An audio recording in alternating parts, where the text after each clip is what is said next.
Muy buenos días. Les damos la más cordial bienvenida a la quinta mesa del Congreso Aguadillano de Historia, que conmemora los 250 años de la fundación de Aguadilla. Nos sentimos honrados por contar con la presencia de muy reconocidas y destacadas figuras del mundo académico y cultural.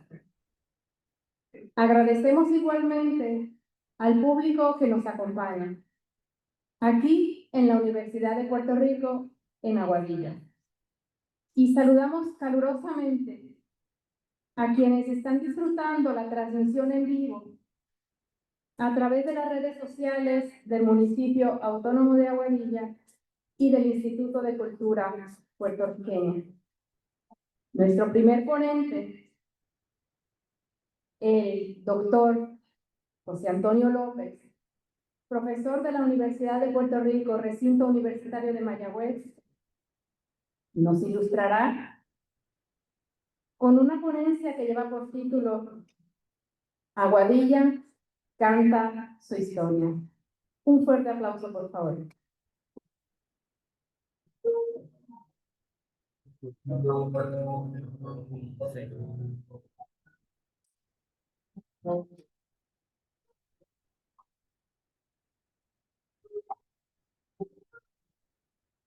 Buenos días a todos. Sé que tengo 15 minutos y he querido robarme a mí mismo 30 segundos para comenzar escuchando un poco a Rafael Hernández, a nuestro gran Rafael Hernández.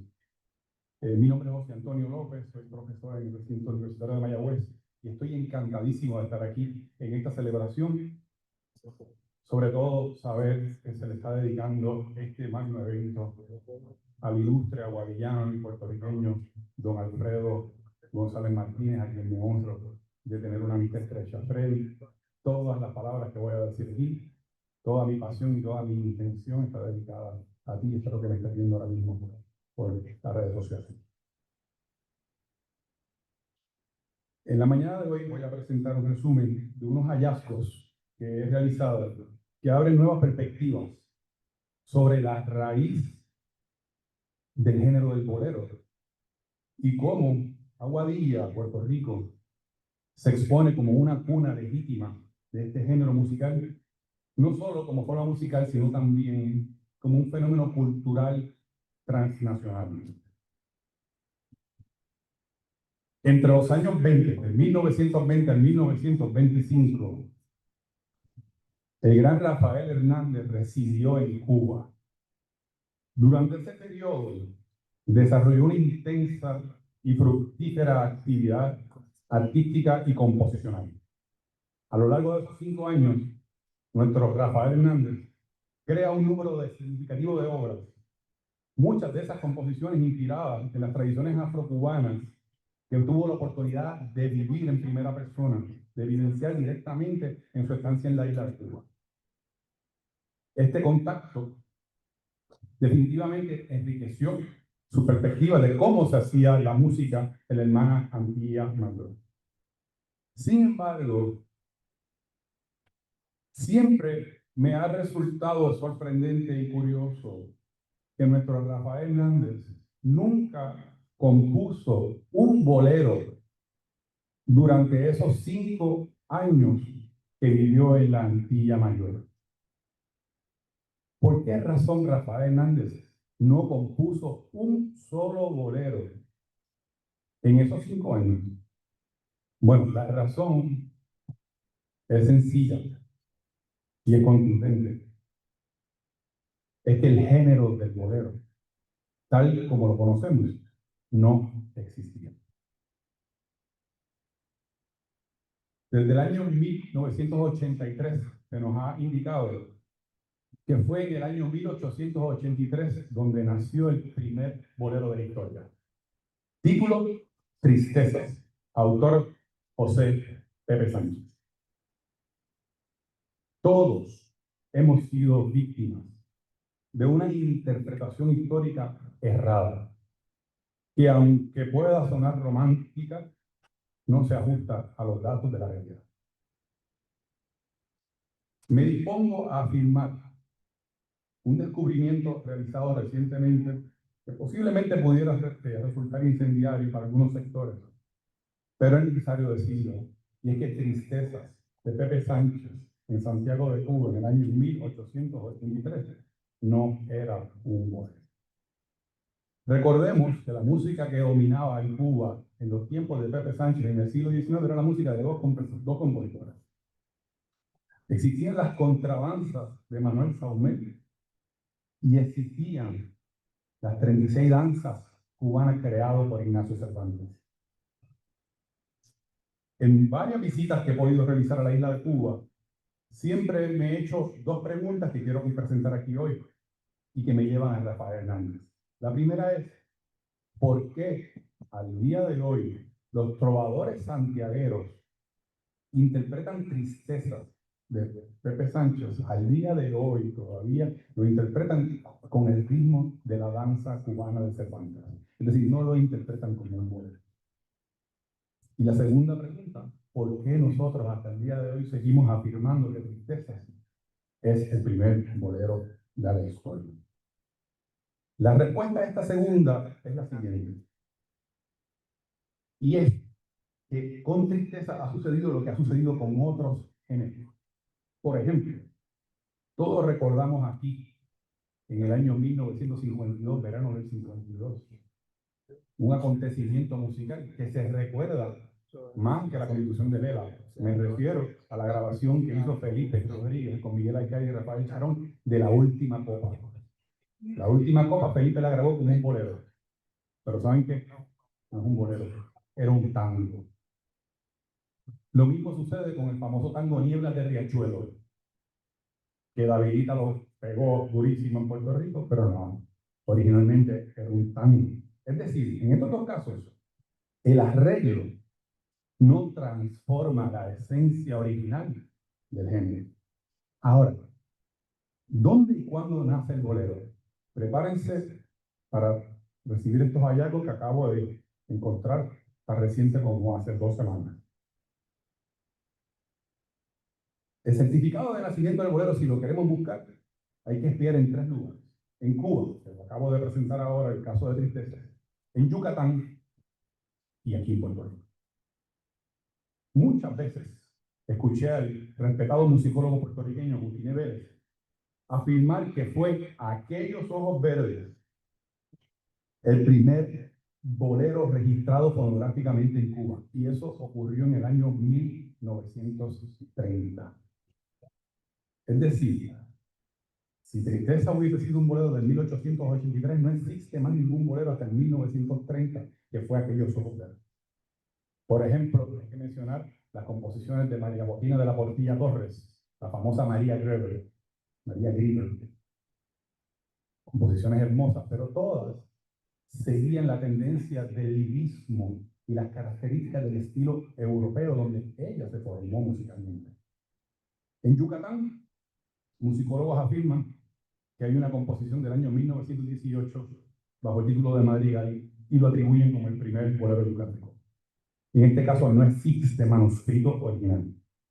Y luego de escuchar la grabación original, confirmo lo mismo, que no era un bolero y que nuevamente se parece. Tiene una tendencia parecida a la famosa canción de arte Olí alemán del siglo XIX. El bolero es de 1930, como todo el mundo sabe. La creación, el desarrollo, la formación fue en la década del 30. Al punto de que no es menos relevante recordar que al ser interrogado sobre qué era un bolero, Agustín Lara respondió de la siguiente manera: si tú quieres saber lo que es un bolero, escucha Campanitas de Cristal de Rafael Hernández. El título de mi ponencia hoy breve, el cual será el material para mi próximo libro, es el siguiente: Rafael Hernández, el pionero del bolero latinoamericano. Y aquí llego al núcleo de esta ponencia, que como mencioné anteriormente, todas mis palabras y toda mi intención se las dedico al gran Freddy González, a quien ustedes dedican este gran evento. Y hoy comparto con ustedes un hallazgo que considero revolucionario en el estudio de la raíz del bolero. Una evidencia documental que que permiten reubicar a Rafael Hernández como pionero en el bolero. Estimada audiencia, en la sala Museo Rafael Hernández, ubicada en el recinto metropolitano de la Universidad Interamericana, museo dirigido por Xavier Hernández, hijo del compositor, se conserva el archivo de partituras y de manuscritos originales del maestro Rafael Hernández. Al día de hoy, el gran músico puertorriqueño Joaquín Martínez ha catalogado de toda la totalidad 2.000 manuscritos originales de Rafael Hernández. 2.000 manuscritos que he tenido en mi mano en las pasadas 2 semanas y que he tenido la oportunidad de revisar, identificar una cantidad de partituras que abren muchas puertas para reinterpretar el lugar histórico que Rafael Hernández tiene en el surgimiento del bolero. Les presento algunas imágenes de la prueba documental de las composiciones y manuscritos de Rafael Hernández. Si me permiten, por favor, a cambio acá. Es el botón, no quiero dañarlo, ¿cuál es? El rojo. Lo primero que le presento es identificar el manuscrito. ¿A qué me refiero? Lo más como fuente primaria es como decir, vamos a ubicar la firma de Rafael Hernández. Aquí presento la partitura de Capollito Varela. El original, si ven, todo tiene un número de catalogación. SMRH, quiere decir Sala Museo Rafael Hernández, y esta es la partitura 168. Alelí la tengo escrita tal cual el maestro lo escribió. Pero lo más importante aquí es ver su notación, su caligrafía, para poder identificar y poder asegurarnos de que se trata todo el restante de su obra, de que no fue que la partitura la trabajó un copista o que pasó a segundas manos. Segundo dato importante, muy importante, es la calidad del papel y las condiciones del papel de la partitura de la universidad.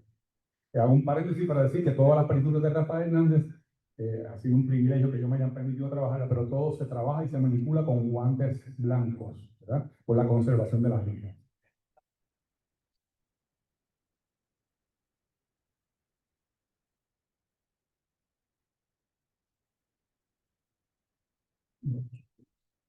Okay. Les decía, debemos recordar que no ubicamos ningún bolero antes del 1930 con aquellos ojos verdes en Cuba.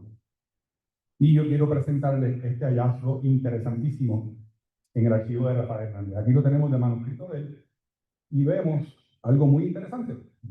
Y es que el maestro, con la firma del 12 de enero del 1928, compone Me las pagarás. Me las pagarás, las recordamos todos como una guaracha. Sin embargo, en el archivo de Me las pagarás tenemos 2 partituras distintas. Tenemos la original, que la compuso para piano, pero también tenemos la segunda, que es la que tenemos a la derecha. La que tenemos a la derecha es para conjunto, que tiene piano arriba, tiene bajo, clarinete, etc. Y pueden notar en las 2 partituras distintas del año 1928, un dato muy importante en el estudio de la raíz del bolero es que en ambos lo identifica como bolero. Hago la salvedad que la primera grabación que se hace de esta pieza sucede después del 28 y no se graba ni se interpreta al tempo de bolero. Muchas veces sucede lo mismo, que compositores tienen una concepción original de la obra, pero luego al momento de grabarla pueden hacerle ligeros cambios. Pero es significativo que por primera vez podemos encontrar una partitura que utiliza el término bolero en una composición. Podemos pasar a la próxima. Aquí podemos ver la partitura de piano de Me las pagarás, para que ustedes puedan ver cómo Rafael escribía. Prácticamente todo. Rafael lo escribía absolutamente todo. Como decimos, casi hasta los suspiros. Y todo lo componía para el piano. Noten la manera en que el maestro escribe el texto, la letra, justo debajo de la melodía. Luego al final, luego vuelve otra vez y escribe nuevamente la letra de forma completa. Sí. ¿Cuál de los 4 botones debo darles, por favor? Al de la derecha. Aquí encuentro, aquí ya voy por la partitura 1182, el manuscrito 1182, y aquí me llevo una gran sorpresa. Y es que esta partitura, el maestro Rafael Hernández le puso por título bolero. Y me llama mucho la atención que puedo reconocer la calidad del papel de la partitura del maestro Rafael Hernández. Es exactamente el mismo papel que utiliza en el caso de Me las pagarás. ¿Ven el del extremo derecho? Lo que puedo adjudicar y acercarme que se trata también de una composición de ese periodo de él en Nueva York en el año 1928. Lamentablemente, y vuelvo y lo repito y me subrayo a mí mismo, lamentablemente cometí el error involuntario de no poner en la presentación de PowerPoint ayer la partitura de Lamento Brincano, la cual es del año 1929 y también está identificada al género del bolero. Continuemos. Aquí tenemos otra, muy interesante. 1929, el cual también utiliza el término bolero y añade bolero son. Título de la composición, Desdichado. Y es cómico lo que le escribe al lado. Desdichado dice el que tenga que tocar esto. El propio maestro con su puño y letra. Aquí tenemos, cuando tenía esta partitura en mis manos, les confieso que coincide con el famoso robo que acaba de suceder en el Louvre en París. Y yo me sentía con la partitura de ausencia, el manuscrito, como si yo tuviera las joyas de la corona que se robaron. Porque esto tenía el mismo valor, esta maravillosa partitura de ausencia. Podemos ver aquí varias cosas significativas. Primero, que él usa, aunque después se fue a México, tenía todavía en la estancia en México, tenía la misma, parece que se cargó con las partituras que tenía, me refiero a la partitura, los papeles de manuscrito en blanco, por eso ven el sello de Nueva York arriba, pero es interesante porque todos recordamos que su cantante, con quien trabajó mucho en esa época en Cuba, pues estaba Abuelo Rivas, pero en México estaba Abuelo Rivas, y también la esposa de Venelo San Cristóbal, a quien vamos a ver en muchas partituras que él indica asuntos particulares para ellos. Aquí tenemos, miren la partitura del 1938 de ausencia. Es interesantísimo aquí, los que somos músicos, ¿verdad? Tienen un valor impresionante esta partitura de ausencia. Primero es notar que el maestro Rafael Hernández en el comienzo, en la década del 30, muchos de los boleros los escribía en 2x4. Los que no entienden lo que estoy diciendo, el bolero se escribe en 4x4. Una subdivisión de 4x4, evidentemente puede ser 2x4, pero el maestro lo escribía de una manera que sonaba como si estuviera en 4x4. En este caso, en la tonalidad de mi bemol, podemos ver la partitura original de ausencia, y muy interesante es que también, obviamente, aparte de componer la melodía, toda la partitura, sino que se asegura de componer la armonía con realmente los acordes que él quiere, con el voicing, con todo lo que el maestro realmente quería y aficionaba a escuchar. Vemos también algo curioso en esta partitura, porque raras veces en esas 2000 partituras escritas a mano veo errores de partitura, o sea, que se equivoca, que tachan compases para volver a escribirlos. En muy pocas ocasiones el maestro prácticamente lo escribe todo directo, que era una de las reputaciones más reconocidas del famosísimo compositor de Salzburgo, del clasicismo, Wolfgang Amadeus Mozart, que componía directamente sin ningún tipo de equivocación. Aquí tenemos otra partitura más que demuestra que el maestro componía sus boleros en esta etapa de la década del 30 en la combinación rítmica de 2x4. En este caso, estamos hablando de Desvelo de Amor.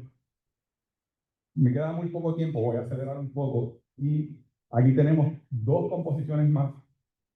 En el caso de Desmayo, indicando que se la compuso para que fuera cantada por Margarita Romero, la tonalidad de si bemol. En la derecha, Corazón no llores, también con la indicación de bolero. Y aquí continuamos con otros ejemplos. Adiós y dame un beso. Corazón no llores. Arriba también haciendo las indicaciones para Margarita del Sol.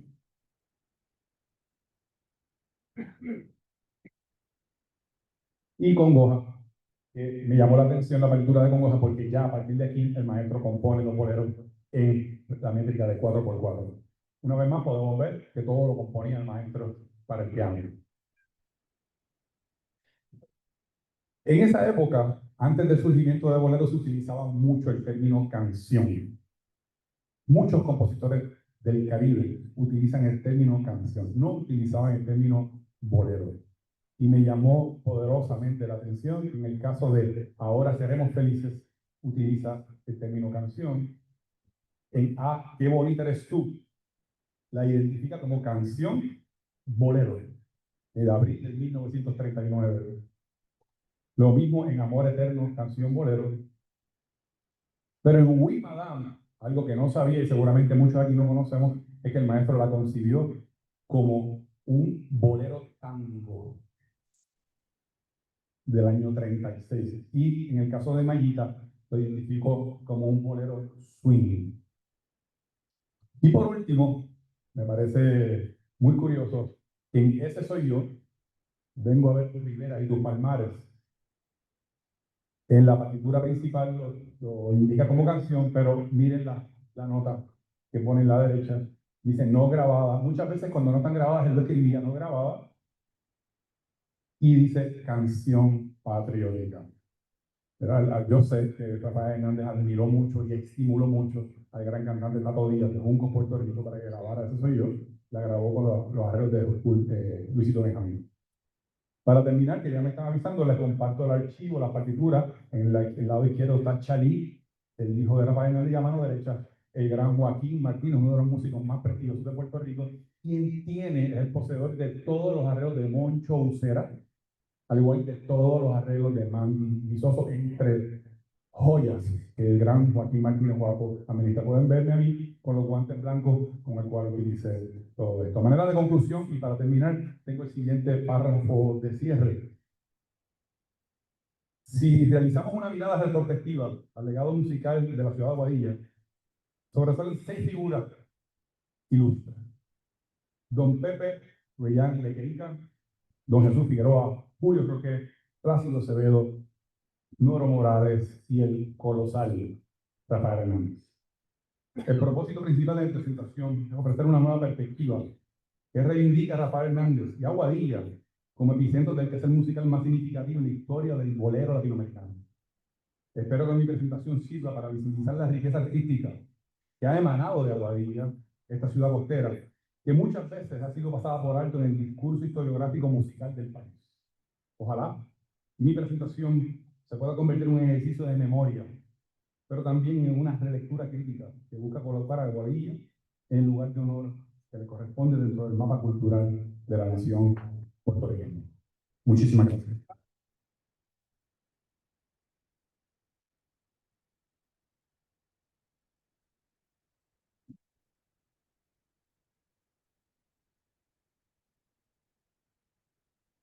Muchísimas gracias, doctor José Antonio López, por tan extraordinaria ponencia.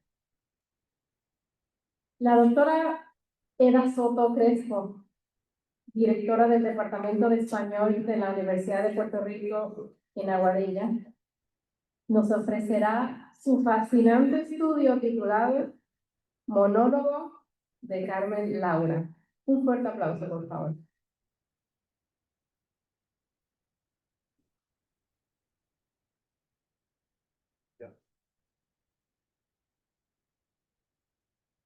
Muy buenos días. A través de los años hemos leído, estudiado y atesorado el poema Elegía, conocido como Alaura, de la autoría del aguadillano José de Diego, desde la perspectiva de un joven y enamorado estudiante. En este poema plasma su dolor ante la supuesta traición de la amada. Ahora bien, no hemos visto una reacción de Carmen Echavarría, el nombre real de la joven aguadillana a quien acusa de Diego de una traición que trasciende mares y le impacta con fuerza capaz de laceración vil. A Carmen Echavarría nadie preguntó su opinión, reacción o justificación de sus supuestas acciones en contra de su amado. Es importante entender que debemos tomar en consideración la situación de la mujer a fines del siglo XIX. En esta época, la mujer era un objeto sujeto a la autoridad del padre u otros hombres de su familia. Carmen violentó los códigos existentes en esta recién colonia de América del Norte, que se aferraba a las enseñanzas de una España defensora del hombre y represora de la mujer. La mayoría de los estudiosos de su poesía han visto el dolor de Diego, su reacción ante los agravios ocasionados por una mujer que la sombría. A través de los años, no hemos comprendido que ha sido ella la verdadera víctima de una época en la cual ser mujer era sinónimo de sumisión y obediencia frente a los miembros masculinos de su entorno. Carmen Echavarría fue víctima del machismo. Su amor por José de Diego fue el causante de su desgracia. Su padre, que se oponía a la relación de la joven con el bohemio poeta, fue quien maquinó las estrategias para destruir ese noviazgo. Interceptó cartas, aisló a la joven de sus amistades y de hoy fomentó un noviazgo con otro joven e impuso su voluntad en un matrimonio que desde sus inicios fue un fracaso. Y más que un fracaso, fue la destrucción mental y física de una joven que sufrió en carne propia los alcances del dominio del hombre sobre la mujer. Ante este suplicio, Carmen experimentó crisis nerviosas que la aislaron de su familia y desapareció del entorno. Su destino, un hospital para enfermos mentales, nombrado comúnmente manicomio. Es allí donde se sepultan en vida, la joven que tuvo la osadía de amar. Es allí donde de Diego, en funciones de su labor política como senador, la encuentra y puede apreciar la fuerza de un amor que trasciende la razón. Es allí donde fallece Carmen, la Laura imaginaria del poeta, la doliente víctima, la enloquecida enferma que necesita compilación obsesiva, los versos de Diego. Transcurridas varias décadas de la desaparición física de Carmen Echavarría, he redactado un monólogo que plantea una reacción de quien fuera musa del poeta guardiano. La Carmen de mi escrito plantea una reacción desde el reconocimiento de los diversos hilos existenciales que permitieron el manejo de su vida y de las circunstancias que permitieron a otros jugar con su vida. Es un monólogo en el cual se reconoce la fuerza y poderío de una víctima que enfrenta, se empodera y transmite la verdad. Ruego porque algún día las mujeres del mundo sean reconocidas por su valor y no tengamos que encontrarnos con lauras que en lo más interno de su ser se encarnen. El poema Elegía finaliza con la expresión de Diego hacia su amado: y que Dios te perdone desde el cielo como yo te perdono desde España. Partiendo de estas palabras es donde inicio mi monólogo de Carmen Laura, que es su título, La respuesta al caballero que me robó el amor, la espera y la razón. Desde estos muros, José, contesto los cantos elegíacos que cual saetas envenenadas añadieron desolación al triste destino que me condujo al nebuloso mundo en el que habito y en el que emerges como recuerdo certero de lo que pudo ser y no fue. Tu partida hacia otros lares se sostenía en promesas que no veríamos cristalizar. En esa barca se surcaban nuevos rumbos en tu vida y en la mía se iniciaban las tortuosas rutas del desamor, la angustia y la locura. Verte partir fue arrancar de mi corazón la dulzura, la esperanza, el amor, la paz. Tu partida me sumergió en una sensación de abandono y orfandad a la que se unió tu olvido. Con fervor aguardaba tus cartas, en esas letras se escondía el sustento de un alma atormentada por los deseos del pueblo. La espera se tornó en desesperación y fui débil sin la fortaleza de tu presencia y tus palabras.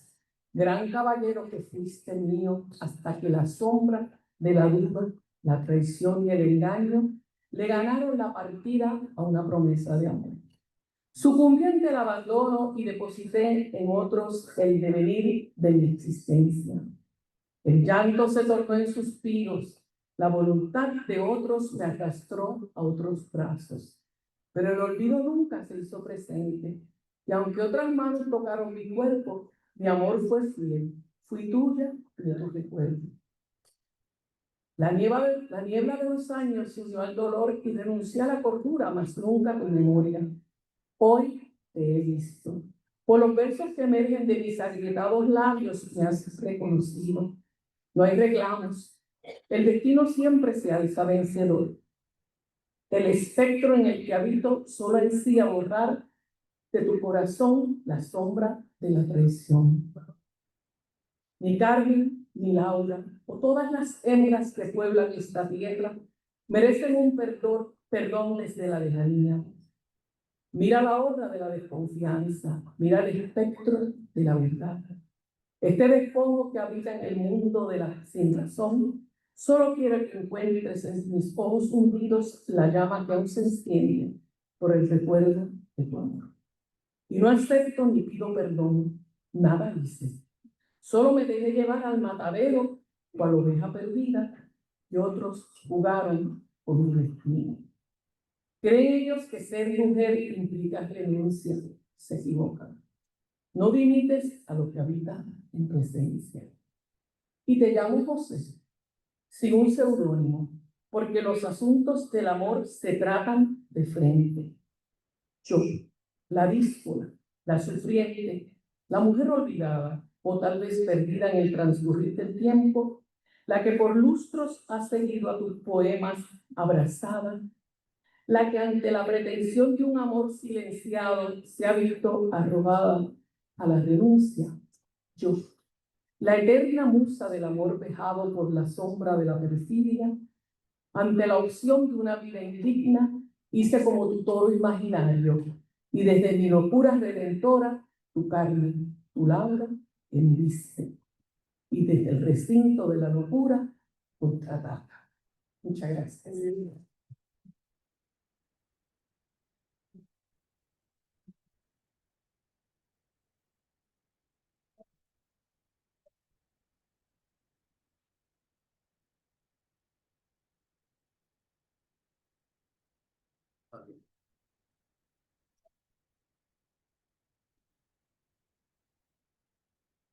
Agradecemos a la doctora Eda Soto por tan interesante y bella ponencia.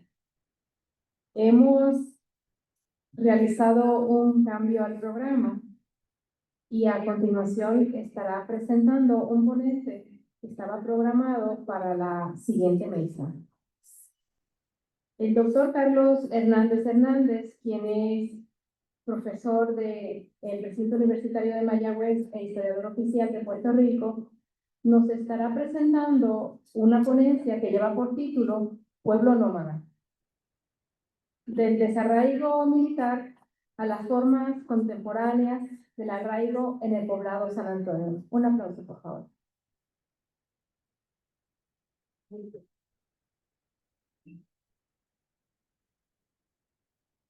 Buenos días. Primero que nada, quiero darle las gracias a los organizadores del evento, porque tengo un compromiso, desgraciadamente, ¿verdad? Tengo varias situaciones pues, que tengo que trabajar, ¿verdad? En el área metropolitana, y que tenía que salir corriendo aquí, así que le agradezco infinitamente. Yo quiero dedicarle a esta ponencia al ex dentista de los Minnesota Twins, que se llama el doctor Ricardo Bocanegra. Ha sido mi amigo, mi hermano de muchos años, ¿verdad? Lo conocí, tenía 6 años allí, cuando vivíamos en la urbanización San Carlos.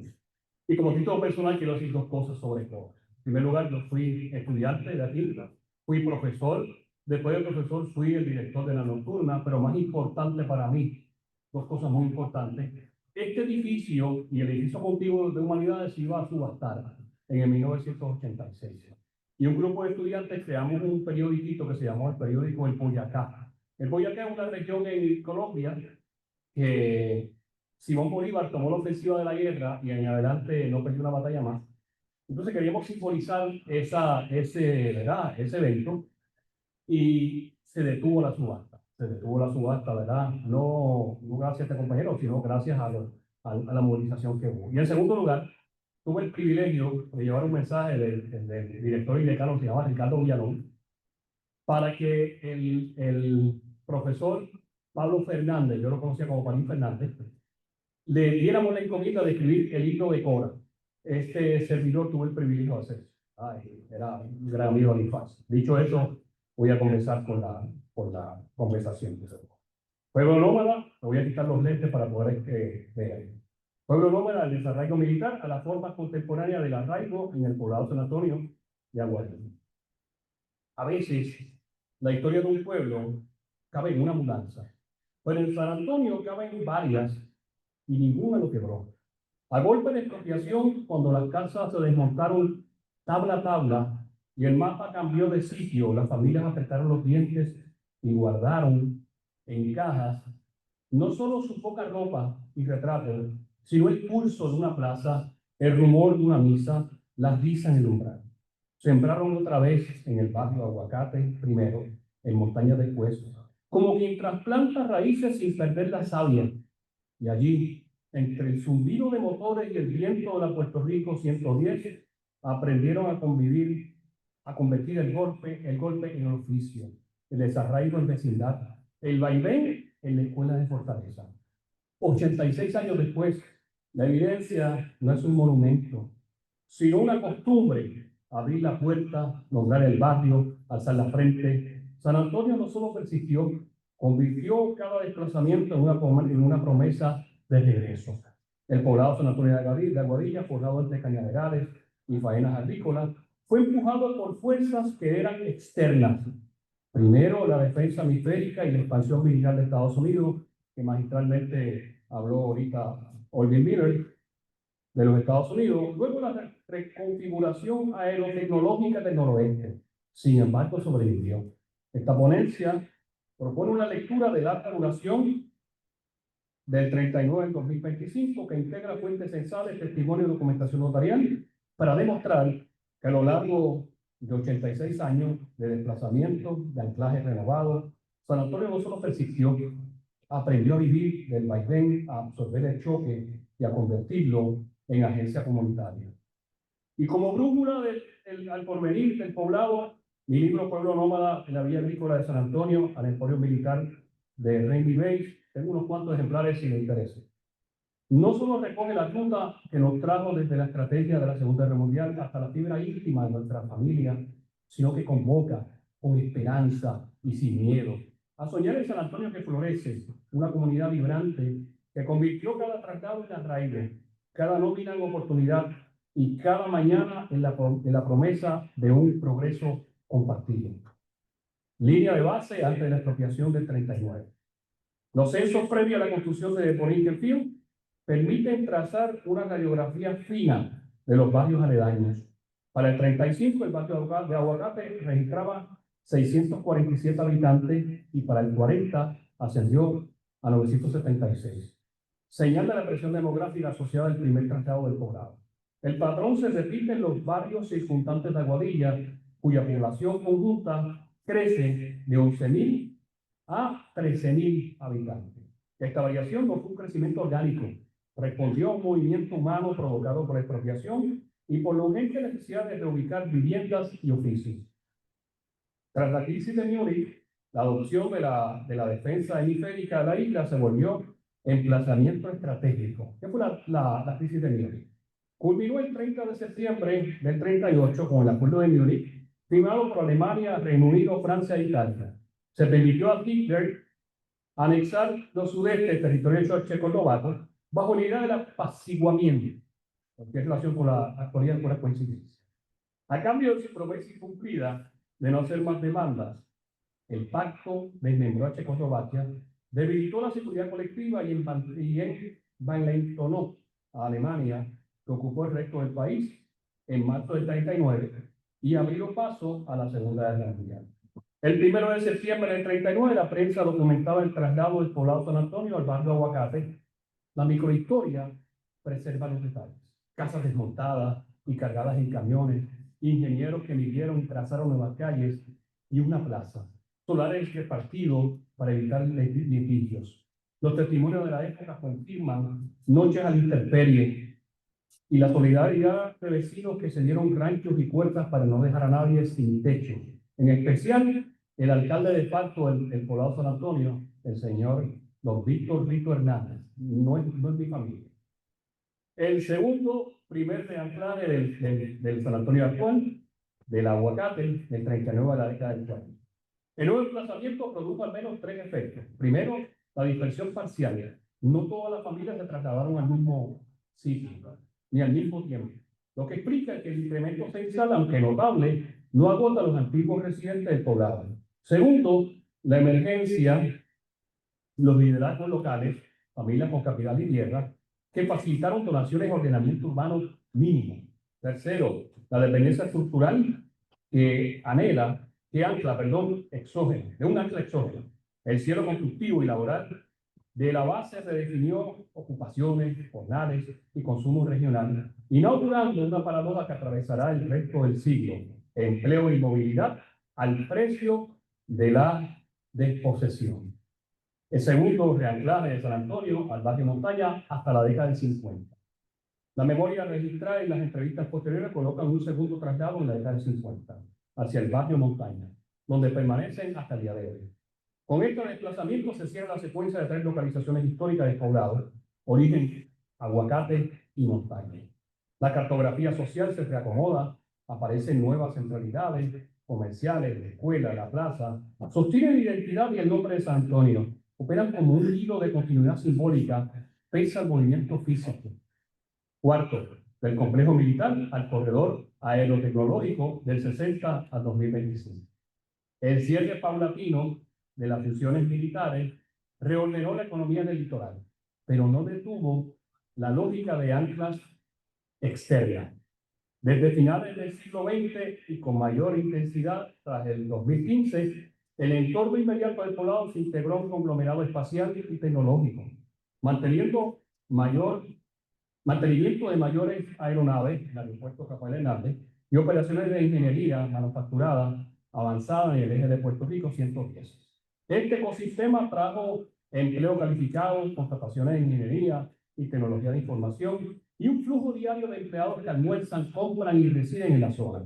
Aunque San Antonio no recauda como municipio, la actividad económica se captura por la vía de patentes municipales a nivel de acueducto, IBU, y sobre todo por la renta del suelo, la apertura de negocios y la valorización de vivienda en el entorno inmediato.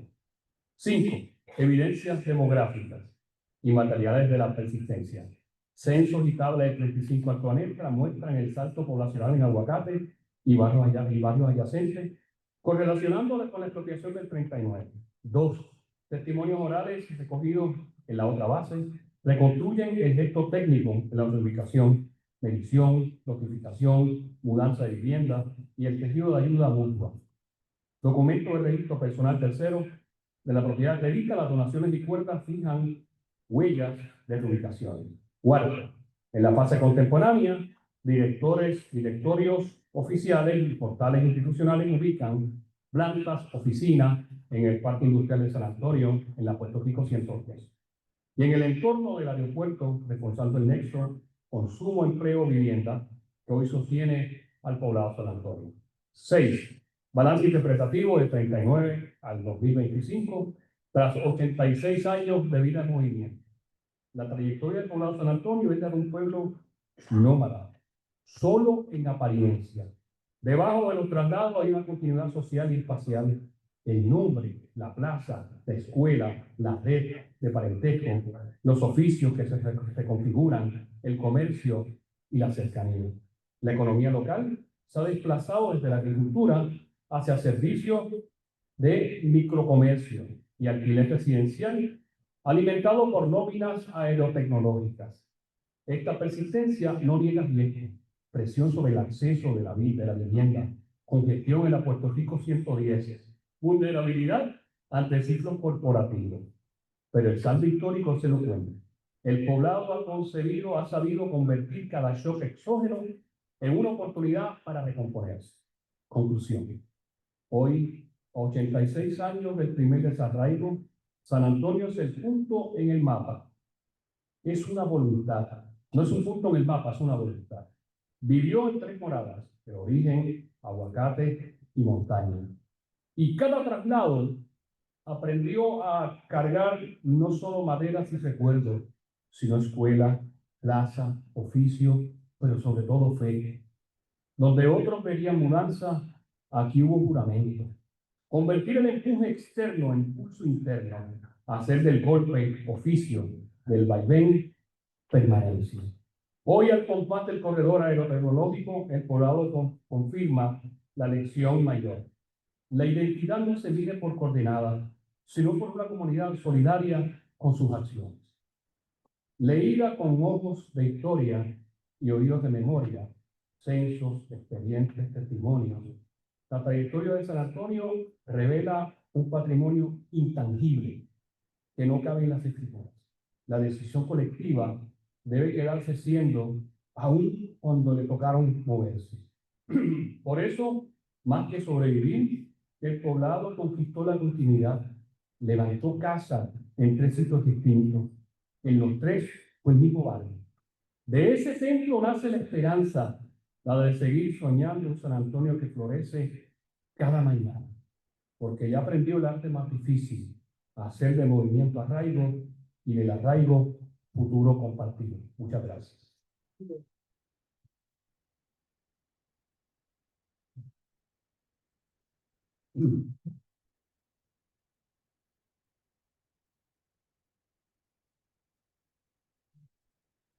Muchas gracias al doctor Hernández por su interesante ponencia.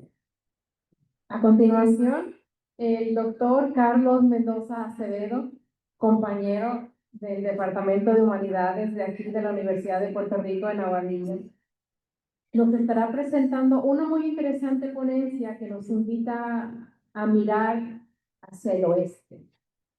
Se titula Horizonte Compartido, el islote de Desecheo y Aguadilla. Un aplauso, por favor.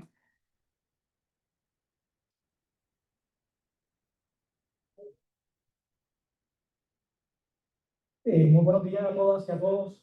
Primero que todo, quiero agradecer a los organizadores de este congreso por la oportunidad que me han dado de presentar esta ponencia titulada Horizonte Compartido, el islote, el desecheo y Aguadilla. La presentación de esta mañana será una versión resumida de un trabajo más amplio que escribí para su publicación, donde mi propósito principal fue vincular la historia del desecheo con el pueblo de Aguadilla, utilizando fuentes primarias y secundarias, muchas de ellas localizadas en el archivo digital de los periódicos El Mundo y El Imparcial, además de hacer entrevistas a pescadores que han visitado y conocen el islote, y consultar documentos del Archivo General de Puerto Rico. Deseo destacar dos fuentes secundarias que fueron fundamentales para yo escribir esta ponencia. Que incluso se las dedico también a estas dos personas. Primero, el estudio pionero del historiador aguadillano Walter Cardona Bonet, autor de Islotes de Borinquen. Y segundo, los cuentos y ensayos del escritor aguadillano Néstor Rodríguez Escudero, cuya mirada literaria hacia el mar y el desecheo constituye un testimonio humano y poético de gran profundidad. El propio Enrique Laguerre señalaba que los relatos de Néstor rescataban la voz de la costa y la transparencia del horizonte que se abre frente a Aguadilla. En un artículo publicado en El Mundo en 1952, Néstor Rodríguez Escudero narra su primera visita al islote y escribe la frase que encabeza esa ponencia. El desecheo que contemplamos desde Aguadilla adquiere la figura de un enorme camello echado dormido sobre la superficie del océano. Esa imagen, la del camello dormido, se ha convertido en un emblema visual y simbólico del islote. En mi investigación planteo varias preguntas. Voy a mencionar solamente una, ¿verdad? Cómo las tradiciones orales, las representaciones periodísticas y los relatos literarios contribuyen a construir su historia. Para abordar esas preguntas, ¿verdad?, que ven en pantalla y otras preguntas, examiné 3 dimensiones: la histórica cultural, la simbólica y la ecológica. En la historiografía puertorriqueña, los islotes y cayos del archipiélago han recibido muy poca atención. Apenas aparecen en los manuales escolares y rara vez se integran nuestra narrativa nacional. Sin embargo, como advirtió Walter Cardona Bonet en Islotes de Boriken, que se publicó en el año 1985, estos espacios insulares revelan una parte esencial de nuestra identidad marítima y territorial. El desecheo, conocido antiguamente con el nombre taíno siqueo, luego llamado secheo y secheo, se transformó en el nombre el desecheo, un nombre que según el productor Tommy Muñiz aludiría a su carácter inservible o desechable por lo inhóspito del lugar. En pantalla ven un mapa que se publicó en el libro de Walker, donde pueden ver los nombres que tienen la costa del islote. Hay que destacar también que las montañas y los valles del islote también tienen nombre. La zona, ¿verdad?, que nosotros vemos desde Aguadilla es la costa este, la costa este del islote, que va bien montañosa. La entrada a ese islote por la parte oeste, por la famosa el puerto de los botes. También tiene otro puerto donde los pescadores pues se les hace fácil entrar bueno, fácil o difícil, porque tampoco es muy fácil entrar al desecheo, pero también depende de la época del año. Ok. El islote se alza a unos 21 kilómetros de la costa de Aguadilla con 371 cuerdas de terreno rocoso y árido. Su clima tropical presenta largas temporadas secas y lluvias estacionales.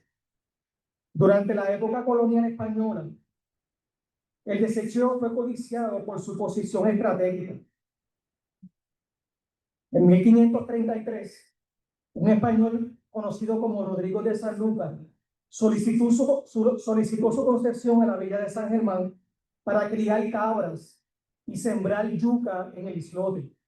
Su negocio no prosperó, pero sin duda ese intento demuestra que desde temprano en el siglo XVI, se reconocía el potencial económico del islote.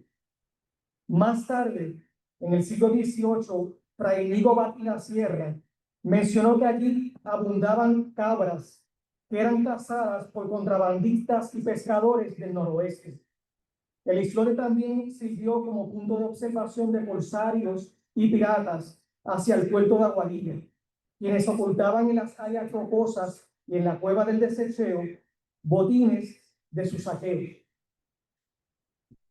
Durante el siglo XIX, varios vecinos del área de Aguada de Aguadilla solicitaron los terrenos del desecheo para la crianza de cabras y también con un fin agrícola, pero se quejaban ante el ayuntamiento de Aguadilla, ya que se les estaba robando las cabras. En 1891, el comandante Manuel Delgado rechazó una de esas peticiones con una frase que anticipaba la sensibilidad ambiental española moderna, y cito: destruir el arbolado que la providencia hace nacer entre las rocas del desecheo sería hacer de esta un desierto insoportable al ánimo y a la salud. Ese comentario poco común para la época anticipa ideas modernas de conservación ambiental que se tenía ya para el desecheo desde el final del siglo XIX. El cambio de soberanía en 1898, tras la invasión estadounidense, transformó radicalmente el destino del desecheo. En la ley foraker de 1900 se estableció que todas las propiedades adquiridas por Estados Unidos quedarían bajo su administración. En el texto se menciona la mona y el monito. Sin embargo, de manera curiosa, el desecheo recibió un trato distinto, ya que no fue incluido en esa sesión. El islote queda como si no existiera, a pesar de que sí se reconocían otros islotes situados al norte, al este y al sur de la isla de Puerto Rico. En 1917, la ley Jones otorgó al presidente la facultad de transferir al pueblo de Puerto Rico a su discreción terrenos, edificaciones u otros intereses de la propiedad estadounidense dentro de los límites de la isla que se considerara innecesario para el gobierno federal. Sin embargo, el desecheo fue detenido por Estados Unidos hasta el día de hoy. Durante la segunda década del siglo XX, el desecheo desempeñó un papel importante en la industria pesquera de los vecinos de Aguadilla, Aguada y Rincón. Sus aguas proveían diversas especies de peces. Entre sus escarpadas montañas, varios aguadillanos también se aventuraban a cazar aves y cabras, y los periódicos informan sobre varios naufragios en ese lugar.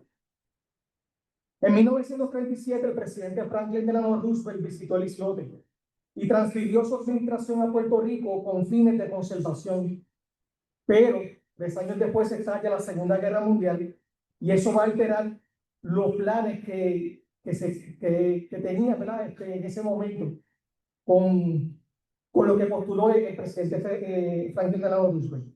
En 1940, el desecheo fue reclamado nuevamente por el ejército estadounidense para prácticas de tiro y bombardeo planificadas desde la base Reina. Los pescadores de Aguadilla fueron advertidos de mantenerse alejados y los bombardeos continuaron incluso después de la guerra hasta principios de la década de 1960. El bombardeo en el desecheo provocó daños ecológicos profundos. El terreno se llenó de proyectiles, fragmentos metálicos y contaminación. Los trabajadores de la pesca de Aguadilla protestaron las restricciones y la pérdida de sus zonas tradicionales de pesca. En pantalla podemos ver las áreas de tiro del islote, un almacén que se construyó en el islote.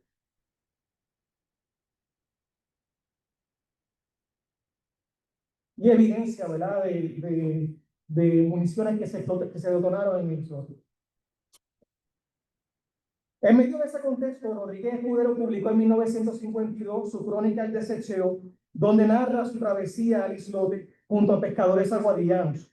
Describe el paisaje árido, las aves marinas, los restos de bombas, las cabras salvajes. Su texto, más que una descripción, es una metáfora del cuerpo dormido lleno de memorias, símbolo de persistencia y esperanza. Años después, en 1966, el Laboratorio de Fisiología Perinatal de Puerto Rico liberó más de una decena de monos para estudiar su adaptación a un ambiente sin agua dulce. Los animales, abandonados a su suerte, pues se hicieron con las cabras y ratas invasoras, provocando erosión, pérdida de vegetación nativa. En la década de 1970, tras las protestas por las maniobras militares en Culebra, se propuso trasladarlas al desecheo. La comunidad aguadillana, liderada en aquel entonces el Club de Leones de Aguadilla, pescadores y ciudadanos, se opusieron firmemente argumentando que el turismo, la pesca y el aeropuerto se verían afectados. Finalmente, los planes fueron cancelados y el islote pasó a ser administrado por el Servicio Federal de Pesca y Vida Silvestre, que prohibió el acceso por el riesgo de explosión de explosivos y detonantes. Durante los años 80 y 90, el desecheo volvió a aparecer en la prensa, esta vez asociado a migraciones, naufragios y narcotráfico. Pero esa historia reciente no borra su papel como territorio de resistencia y símbolo del noroeste. En el año 2000, sus aguas fueron designadas como reserva marina mediante la Orden Legislativa 057, estableciendo un perímetro de protección de media milla náutica bajo el Departamento de Recursos Naturales y Ambientales. En el 2013, el biólogo y ex estudiante de aquí de Aguadilla, Luis Rodríguez Sanovet, egresado, como ya mencioné, de esta institución, presentó una investigación sobre la erradicación de ratas en el islote. Explicó cómo las especies exóticas, los cabros, los monos y las ratas, habían alterado gravemente su ecosistema, marcando un paso importante hacia la restauración ecológica. Hoy día, las especies invasoras han desaparecido y el islote se mantiene bajo vigilancia científica. Se han instalado bocinas solares que reproducen cantos de aves marinas junto a señuelos y espejos que atraen nuevamente a las aves. En conclusión, el estudio demuestra que el desecheo ha sido mucho más que un accidente geográfico frente a Aguadilla. Constituye un referente simbólico, cultural y ecológico de profunda resonancia histórica. A lo largo de los siglos, su evolución de espacio agrícola y militar a reserva natural y científica refleja las transformaciones políticas y ambientales de Puerto Rico. Las fuentes históricas y las voces literarias aguadillanas revelan un vínculo identitario entre el pueblo y el islote, donde se entrelazan memoria, paisaje y pertenencia. Hoy, el desecheo se reafirma como territorio de memoria y horizonte compartido, invitándonos a repensar la relación entre la historia, la naturaleza y la identidad del noroeste puertorriqueño. Quiero que vean algunas otras fotos. Esta foto se la debo también a, como ya mencioné, al estudiante Luis Rodríguez Sanover, quien presentó el estudio en el segundo simposio de investigación subgradada que el Departamento de Humanidades celebra todos los años. Vemos los árboles básicos que abundan en el islote. Los monos, las cabras. El islote tiene un tipo de cactus que es nativo, endémico del lugar. Y la presencia de los ratones, pues se lo estaban dañando, buscando, ¿verdad?, el agua. Y la gaviota monja, que es una de las aves que más se veían en el siglo XIX, los cronistas la reseñan en las crónicas, ya dejaron de existir porque los monos comenzaron a comerse los huevos de esas aves. Ese lagarto es bien común acá en Puerto Rico, ¿verdad? Lo identificamos, pero me comentaba distintos biólogos que ellos, a pesar de que físicamente son iguales, genéticamente son distintos. O sea, que son endémicos del islote. El queco, endémico del islote. Ese es el puerto de los botes, la entrada del islote. Y el proyecto que se lleva a cabo con señuelos y bocina para traerla a los charales monjas. Estos son, ¿verdad? Parecen aves de verdad, pero son señuelos que colocan con bocina para traer, para que regresen nuevamente las aves. Nada, pues muchas gracias por su atención.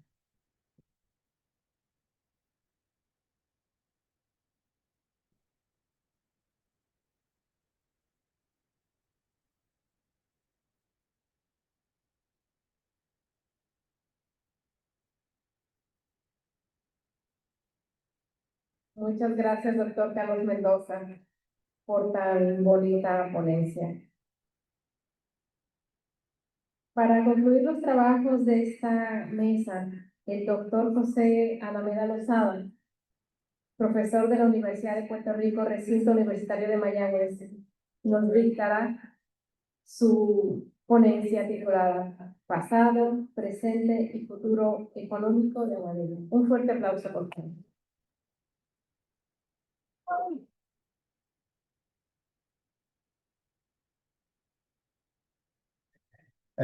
Muchas gracias por esa presentación y nuevamente gracias por la invitación al foro.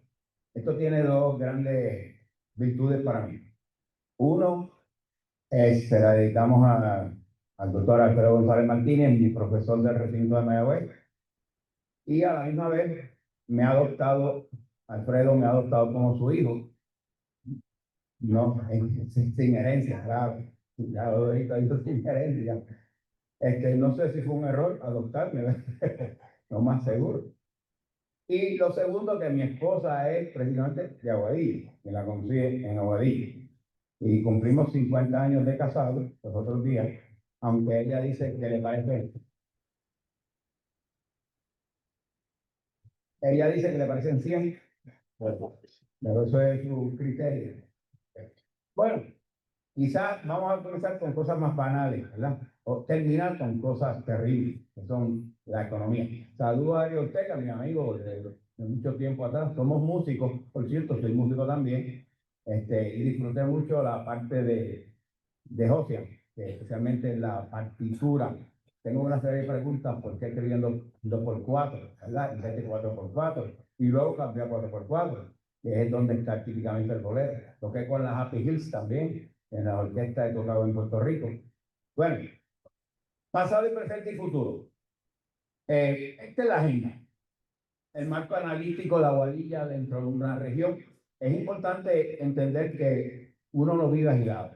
Si usted mira aquí, pregúntese, yo estoy en Aguadilla, pero ¿dónde yo soy? ¿Estoy de Mayagüez? ¿O si vive en Mayagüez? Etcétera, ¿verdad? O sea que hay una regionalización que es importante en la economía. El pasado, presente, las tendencias hacia el futuro. ¿Y cómo sería ese futuro de Aguadilla? Yo no lo sé, pero en eso estamos. El que crea la economía regional y el análisis es un señor Walter Eisler, que está en la Universidad de MIT, Massachusetts Institute of Technology, y él dice que por mucho tiempo se comprimía el análisis en la macro, en el agregado. No es así. Lo que está diciendo es que hay que mirar las partes. De hecho, una de las cosas que los que estudiamos economía sabemos que la economía de Estados Unidos, por ejemplo, no existe. Lo que existe son 50 pedazos, cada cual tira por un lado. Unos a veces van mejor, otras veces van peor. Ahora mismo se está diciendo que hay 21 estados que están comenzando en recesión. No son toda la totalidad de los 50. Hay unos que van bien y otros más mal, muy mal. Así que hay que mirar eso. Pues, obviamente la economía regional se refiere a las ventajas competitivas que puedan tener cada región particular y que le permita el desarrollo. Por el lado de la oferta, tenemos que lo siguiente. La oferta es la parte, los economistas hablan de demanda y oferta. La oferta es lo que provee la región o el lugar donde tú estás. Primero, los recursos o la adaptación de los recursos que tiene. Siempre Puerto Rico tiene recursos, los recursos humanos, los recursos naturales, la playa, la costa, etc. Segundo, la movilidad de esos recursos dentro de esa región. Los costos que pueden generarse en las diferencias regionales. Del lado de la demanda, la población y sus características. No toda la población es heterogénea. Vive en diferentes lugares y tienen diferentes gustos, consumos, etc. Y todo eso hace desigual a los componentes de un país. Las regiones entonces enmarcan estrategias para desarrollarse. Uno, tenemos que siempre reconocer la diversificación de la economía. Hay que ser diversificado, no depender de un solo factor. Si te dependes de ese factor, como decimos, poner todos los huevos en la misma canasta, secar la canasta y ya sabes lo que pasa. Tienes que diversificar. La inversión en infraestructura es importante, porque a los servicios básicos, electricidad, agua potable, oye, es lo que nosotros precisamente estamos teniendo problemas. Atención médica, etcétera. Todos los hospitales, los accesos a los hospitales. Es importante que una región invierta en esa infraestructura. Los puertos, aeropuertos, etcétera. También el turismo rural, la economía creativa, la colaboración comunitaria y el empoderamiento de muchas comunidades que aquí a veces ya lo hemos desechado. Las comunidades pueden tener la capacidad para hacer cosas que a veces las desdeñamos. Y esas estrategias son fundamentales para entender el presente, el pasado y el futuro. La integración regional pues, nos permite sinergia. Esto es que cuando se une hay una fuerza mayor porque cada región se especializa. Se pueden ampliar mercados. Logras economías de escala que mejora las condiciones de la economía y optimiza entre los movimientos de capital. En Puerto Rico, la Junta de Planificación hace la siguiente deslindes de las siguientes regiones que ellos le llaman regiones funcionales. La de Aguadilla está acá y no sé por qué, fíjese, cuando ellos describen esta página que yo tomé, no describen la de Aguadilla. Eso fue una misión, ¿verdad? Y la de Aguadilla está acá y se ven acá arriba, en la parte oeste.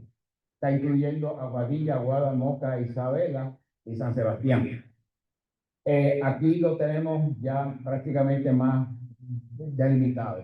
Aguada, Aguadilla, Isabela, Moca. Quiere decir que cuando usted hable de Aguadilla y desarrollo, tiene que incluir las posibilidades de desarrollo de coetáneos al lado suyo también, y la influencia que puede generar en el desarrollo, en el futuro, pasado y presente, todas estas economías. Los que trabajan aquí en Aguadilla, no todos viven en Aguadilla, y viceversa, los que trabajan en Moca, no todos son de Moca. ¿Ven? Así que en términos ya yendo concreto hacia Aguadilla, la historia nos dice que la costa y los recursos marítimos han sido vitales para el desarrollo pasado, presente y futuro de Aguadilla. El aeropuerto internacional, en la base Reilly, ahí se incluye también esa infraestructura por la Universidad de Puerto Rico. Después voy a ver unos comentarios sobre Reilly, sobre el desarrollo de las bases militares, que quiero decir. El movimiento de carga y pasajeros, y tengo unos datos sobre aquí para que vean las posibilidades de desarrollo de Aguadilla en esa área.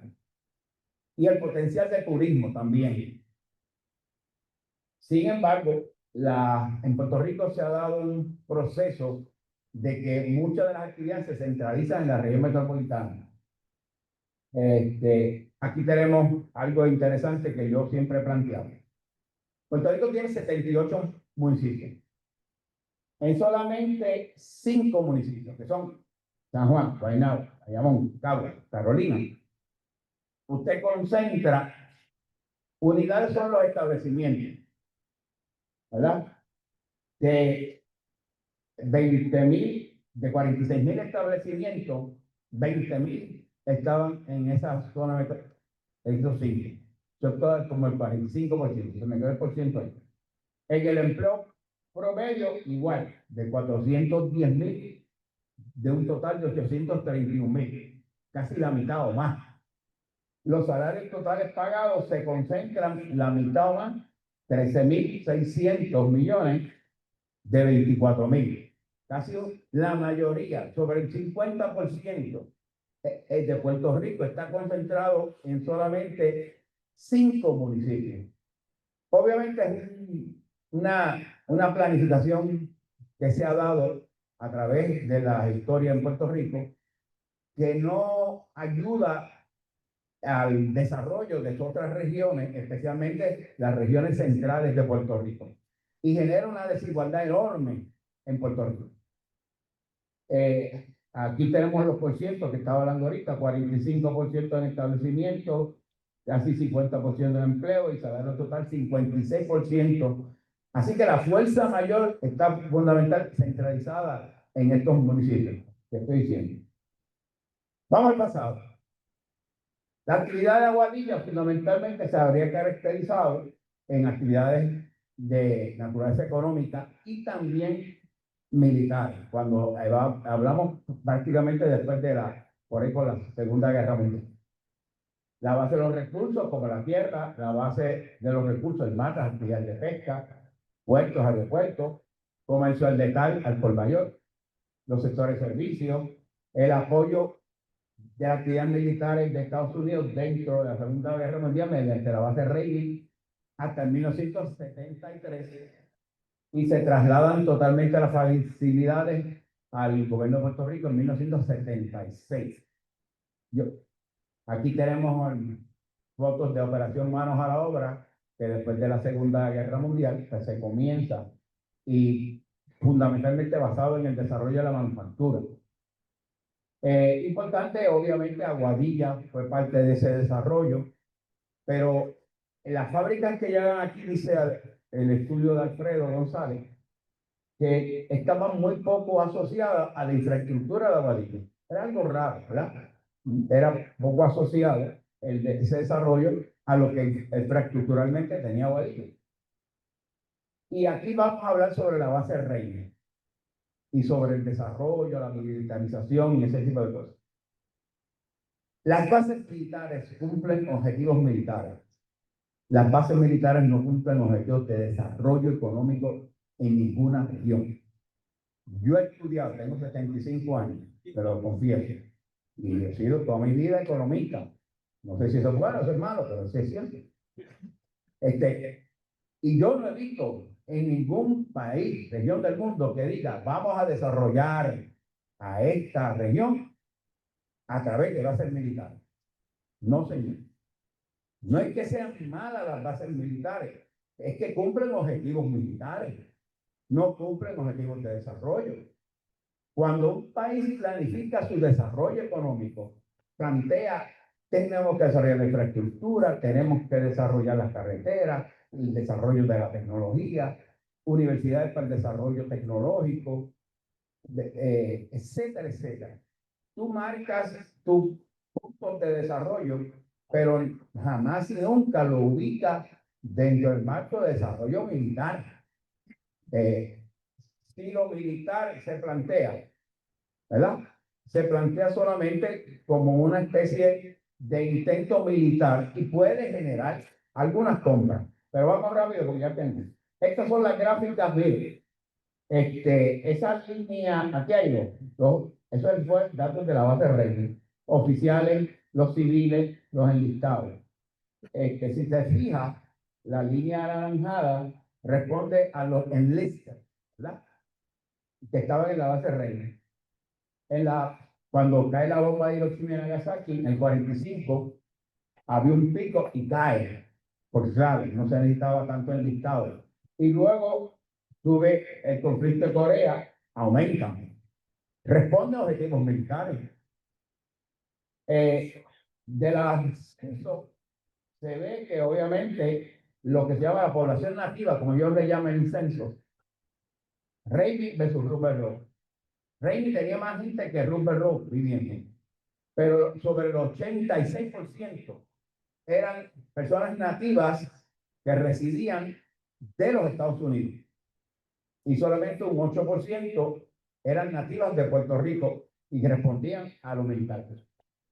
Como no me da mucho más tiempo, es importante que vean también lo siguiente, ¿no? Los que vivían en la base Reagan tenían un ingreso familiar de ese momento de 8.700 y los que vivían en Aguadilla 4.000. Cuando tú sacas ese ingreso de los que estaban allí, que era un enclave, lo que se llama económico, tenía poca ubicación dentro del marco de la economía y desarrollo de Aguadilla. No es que tuviese cero, sí, había compras, había gente que trabajaba, pero no se desarrolló Aguadilla nunca con eso. Es una falacia decir que vamos a transicionar para el desarrollo económico. Así que ya entonces pues lo dejamos ahí porque no me da más tiempo. Agradecido, me quedó el futuro, pero después hablamos sobre eso.